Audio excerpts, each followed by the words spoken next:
ይሄ ከኋላ የምታዩት ቦታ አርማጌደን በመጽሐፍ ቅዱስ የተነገረለት ትንቢት አለ።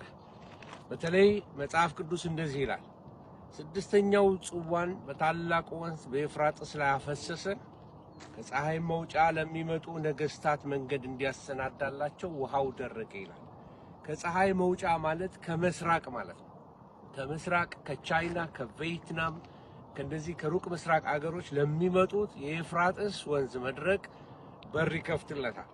ከዛ ምን ይላል? ከዘንዶ አፍና ከአውሬው አፍ ከሐሰተኛው ነቢይ አፍ ጓጉንቸሮች የሚመስሉ 3 ርኩሳን መናፍስቶች ሲወጡ አየሁ ይላል። እንደዚህ 3 ርኩሳን መናፍስቶች ጓጉንቸር ይመስላሉ፣ በምድር ላይ የሚወጡ ናቸው። ወጥተው የሚያረጉት የጦርነት መንፈስ ነው የሚያመጡት፣ ጦርነት ያስነሳሉ። እንደዚህ ይላል፣ ምልክት እያደረጉ የአጋንንት መናፍስት ናቸው። በታላቁ ሁሉን በሚገዛ በእግዚአብሔር ቀን ወደሚሆነው ጦርነት እንዲያስከትቷቸው ወደ ዓለም ሁሉ ነገስታት ይወጣሉ። እነዚህ ጓጎንቸር መናፍስቶች የሚያረጉት ነገስታትን ለጦርነት በእስራኤል ላይ የሚያነሳሱ እስራኤልን ለማጥፋት የሚነሳ የመጨረሻው ዘመን መንፈስ ነው። በጓጎንቸሮች ተመስሏል። ሲቀጥል እንደዚህ ይላል፣ በዕብራይስጥ እንደዚህ ይላል፣ እነሆ እንደ ሌባ ሆኜ እመጣለሁ፣ ራቁቱን እንዳይሄድ እፍረቱንም እንዳይ ነቅቶ ልብሱን የሚጠብቅ ብፁዕ ነው ይልና በዕብራይስጥም አርማጌዶን ወደሚባል ስፍራ አስከተቷቸው ይላል። ይሄ ልክ በስድስተኛው ጽዋ ጊዜ ሲደፋ የሚመጣው ይሄ ቀጥታ ይሄ ትንቢት የሚመለከተው ይሄንን ሜዳ ነው። በዚህ ሜዳ ላይ የምስራቅ ነገስታት ይመጣሉ።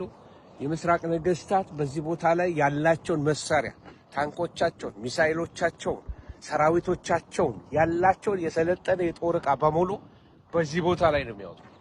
ይሄ በቃ ምንድነው የሚባለው?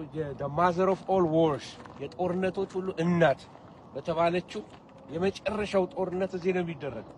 ጌታችን ኢየሱስ ክርስቶስ እስራኤልን ሊያድን መጀመሪያ የሚመጣው በመንፈስ ይህን ቦታ በሙሉ ይህንን የአርማጌዶንን ወይንም የጓጉንቸሮቹን የሲኦልን ኃይላት የሚያሸንፋቸው የሚመታቸው እዚህ ሜዳ ላይ ነው።